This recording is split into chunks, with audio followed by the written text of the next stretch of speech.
जय श्री राम। राधे राधे। जय श्री कृष्णा। श्री जी चैनल में आप सभी श्रोताओं और सखियों का हार्दिक अभिनंदन है। कल हमने जाना था कि ब्राह्मणों के श्राप के कारण प्रताप भानु राजा अगले जन्म में रावण बना और उसका छोटा भाई अरिमर्दन कुंभकर्ण बना। इसी तरह से उसके परिवार के अन्य सदस्य बने। मंदोदरी से उनका ब्याह हुआ। मेघनाथ रावण का बड़ा लड़का था। इस तरह से उनका वंश आगे बढ़ा। आगे चलते हैं। कुमुख अकंपन कुली सरद धूम केतु अतिकाय, एक एक जग जीत सक ऐसे सुबट निकाय, सियापति रामचंद्र की जय। इनके अतिरिक्त दुर्मुख अकंपन वज्रदंत धूमकेतु और अतिकाय आदि ऐसे अनेक योद्धा थे जो अकेले ही सारे जगत को जीत सकते थे। सभी राक्षस मनमाना रूप बना सकते थे और आसुरी माया जानते थे। उनकी दया धर्म स्वप्न में भी नहीं था। एक बार सभा में बैठे हुए रावण ने अपने अगणित परिवार को देखा। पुत्र पौत्र कुटुंबी और सेवक ढेर के ढेर थे। सारी राक्षसों की जातियों को तो गिन ही कौन सकता था। अपनी सारी सेना को देखकर स्वभाव से ही अभिमानी रावण क्रोध और गर्व में सनी हुई वाणी बोला, हे समस्त राक्षसों के दलों, सुनो, देवतागण हमारे शत्रु हैं। वे सामने आकर युद्ध नहीं करते, बलवान शत्रु को देखकर भाग जाते हैं। उनका मरण एक ही उपाय से हो सकता है। मैं समझाकर कहता हूँ, अब उसे सुनो। उनके बल को बढ़ाने वाले ब्राह्मण भोजन यज्ञ हवन और श्राद्ध इन सब में जाकर तुम बाधा डालो। भूख से दुर्बल और बलहीन होकर देवता सहज ही में आ मिलेंगे।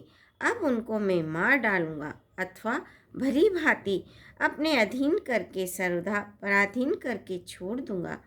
फिर उसने मेघनाथ को बुलवाया और सिखा पढ़ाकर उसके बल और देवताओं के प्रति वैर भाव को उत्तेजना दी। फिर कहा, हे पुत्र, जो देवता रण में धीर और बलवान हैं और जिन्हें लड़ने का अभिमान है, उन्हें युद्ध में जीतकर बांध लाना।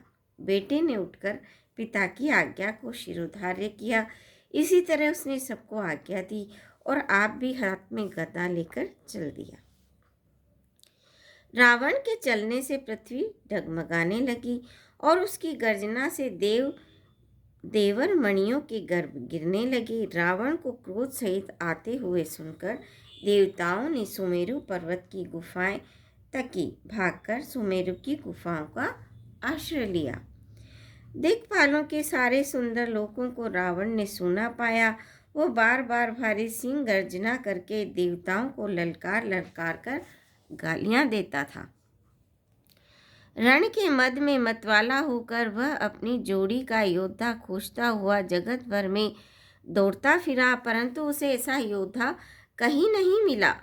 सूर्य, चंद्रमा, वायु, वरुण, कुबेर, अग्नि, काल और यम आदि सब अधिकारी, किन्नर, सिद्ध, मनुष्य, देवता और नाग सभी के पीछे वह हठपूर्वक पड़ गया। किसी को भी उसने शांतिपूर्वक नहीं बैठने दिया। ब्रह्मा जी की सृष्टि में जहाँ तक शरीरधारी स्त्री पुरुष थे, सभी रावण के अधीन हो गए।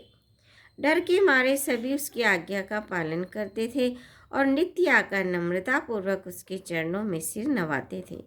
उसने भुजाओं के बल से सारे विश्व को वश में कर लिया, किसी को भी स्वतंत्र नहीं रहने दिया। इस प्रकार मंडली के राजाओं का शिरोमणि सार्वभौम सम्राट रावण अपने इच्छानुसार राज्य करने लगा। देवता, यक्ष, गंधर्व, मनुष्य, किन्नर और नागों की कन्याओं तथा बहुत सी अन्य सुंदर और उत्तम स्त्रियों को उसने अपनी भुजाओं के बल से जीतकर ब्याह कर लिया। मेघनाथ से उसने जो कुछ कहा उसे उसने मेघनाथ ने मानो पहले से ही कर रखा था, अर्थात रावण के कहने भर की देर थी। उसने आज्ञा पालन में तनिक भी देर नहीं की। जिनको रावण ने मेघनाथ से पहले ही आज्ञा दे रखी थी, उन्होंने जो करतूतें की उन्हें सुनो। सब राक्षसों के समूह देखने में बड़े भयानक, पापी और देवताओं को दुख देने वाले थे। वे असुरों के समूह उपद्रव करते थे और माया से अनेकों प्रकार के रूप धरते थे। जिस प्रकार धर्म की जड़ कटे, वही सब वेद विरुद्ध काम करते थे। जिस जिस स्थान में वे गो और ब्राह्मणों को पाते थे, उसी नगर और गांव और पुर में आग लगा देते थे। उनके डर से कहीं भी शुभ आचरण, ब्राह्मण भोजन, यज्ञ, श्राद्ध आदि नहीं होते थे। देवता, ब्राह्मण और गुरु को कोई नहीं मानता था। न हरि भक्ति थी, न यज्ञ, तप और ज्ञान था। वेद और पुराण तो स्वप्न में भी सुनने को नहीं मिलते थे। जब योग्य, वैराग्य, तप तथा यज्ञ में देवताओं के भाग पाने की बात रावण कहीं कानों से सुन पाता, तो उसी समय स्वयं दौड़ पड़ता, कुछ भी रहने नहीं पाता। वह सबको पकड़कर विध्वंस कर डालता था। संसार में ऐसा भ्रष्ट आचरण फैल गया कि धर्म तो कानों में भी सुनने में नहीं आता था। जो कोई वेद और पुराण कहता, उसको बहुत तरह से त्रास देता था और देश से निकाल देता था। राक्षस लोग जो घोर अत्याचार करते थे, उसका वर्णन नहीं किया जा सकता। हिंसा पर ही जिनकी प्रीति है, उनके पापों का क्या ठिकाना। पराय धन और पराय स्त्री पर मन चलाने वाले दुष्ट, चोर और जुआरी बहुत बढ़ गए। लोग माता पिता और देवताओं को नहीं मानते थे और साधुओं की सेवा करना तो दूर रहा, उल्टे उनसे सेवा करवाते थे। श्री शिव जी कहते हैं कि हे भवानी, जिनके ऐसे आचरण हैं, उन सब प्राणियों को राक्षस ही समझना।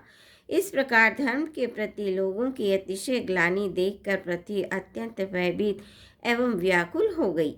वह सोचने लगी कि पर्वतों, नदियों और समुद्रों का बोझ मुझे इतना भारी नहीं जान पड़ता, जितना भारी मुझे एक परद्रोही, दूसरों का अनिष्ट करने वाला लगता है।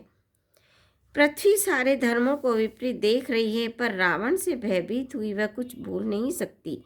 अंत में हृदय में सोच विचार कर गो का रूप धारण कर धरती कहाँ वहाँ गई, जहाँ सब देवता और मुनि छिपे हुए थे।